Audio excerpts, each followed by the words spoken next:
mas apenas destacando esse aspecto aí dos nossos pressupostos, que tanto ela é um livro inspirado, como também é um livro é, humano, né? Deus usou de linguagem humana, gramática, idioma, gêneros literários, dados históricos, geográficos, científicos, né? Agora há pouco o Eduardo estava indo na aula de hebraico e viu a importância da gramática, né? O quanto que uma gramática, né, na língua original faz toda a diferença e traz dificuldades de interpretação.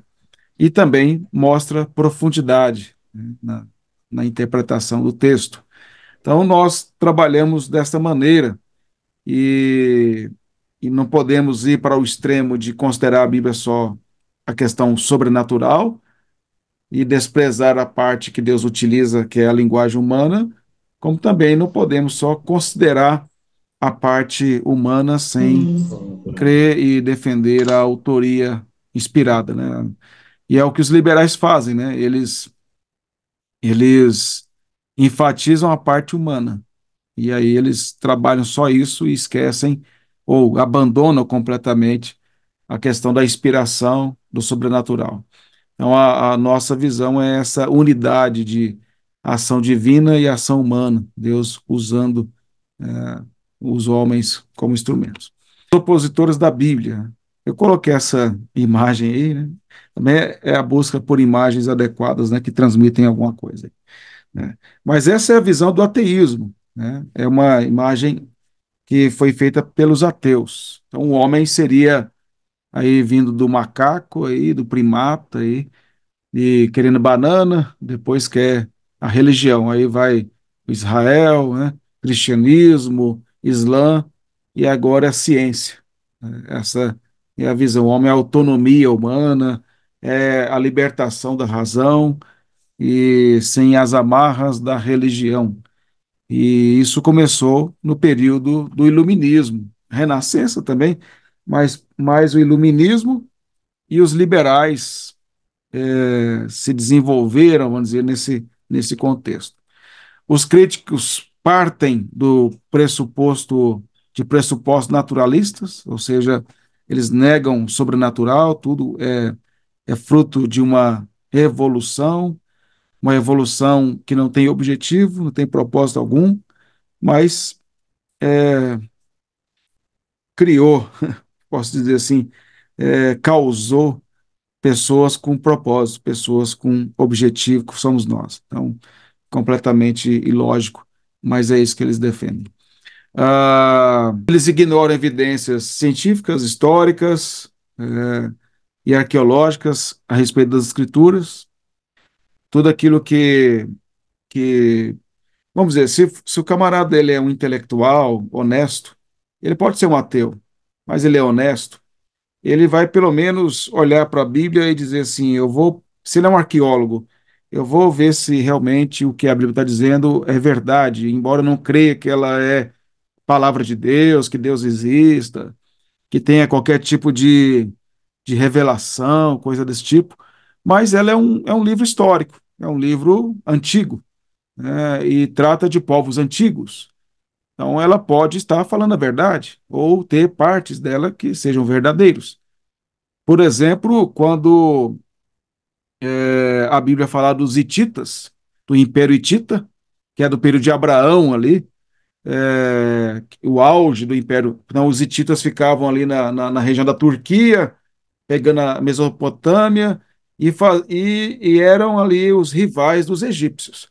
Então, eles dominavam em cima, os egípcios embaixo, extremamente desenvolvidos, capazes, muito inteligentes, e com um código de lei muito desenvolvido. Isso ajuda depois a gente entender o Pentateuco, porque a ciência, os críticos diziam que o Pentateuco não poderia, entra nessa questão nossa da hipótese documentária, o Pentateuco não poderia ter sido escrito por Moisés naquele período, porque não é muito desenvolvido a questão civil, né, as leis que governavam Israel, e não tinha como povos antigos terem esse desenvolvimento.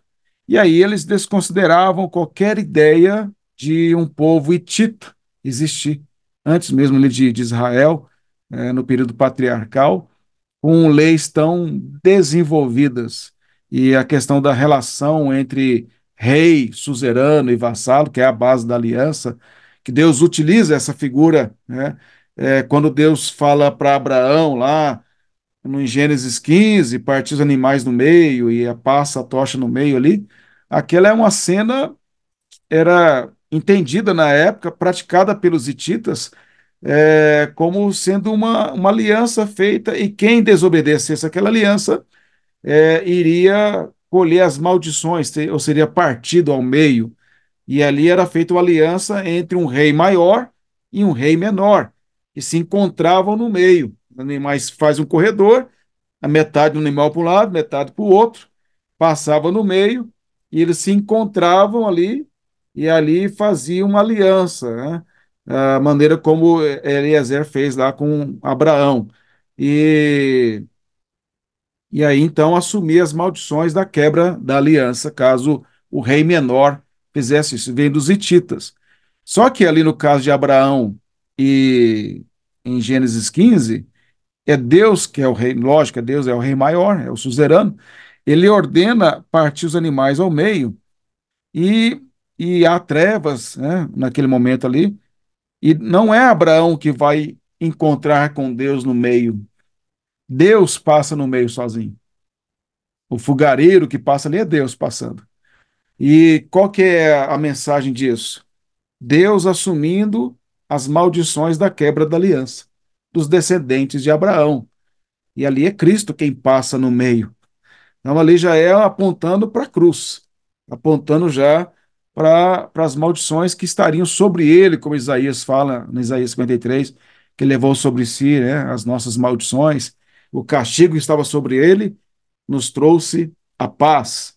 Mas tudo isso eu estou falando por causa da ciência, da arqueologia, que negava a existência de um povo antigo como os hititas, com, com desenvolvimento como eles tiveram. Só que, em meados de 1900, um arqueólogo jovem descobriu alguns escritos e achados arqueológicos aí dos hititas. E quando ele falou para os arqueólogos da época, mais velhos, deram risada dele. E aí passou-se o tempo, foram descobrindo, até que descobriram a capital do Império Hitita, lá na Turquia. Aí acabou, né? Aí aquilo que era motivo de chacota, agora é prova de que o que a escritura falava sobre os hititas era verdadeiro. Foi um grande império, muito desenvolvido militarmente.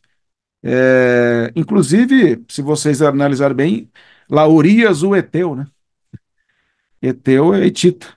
E Urias era hitita.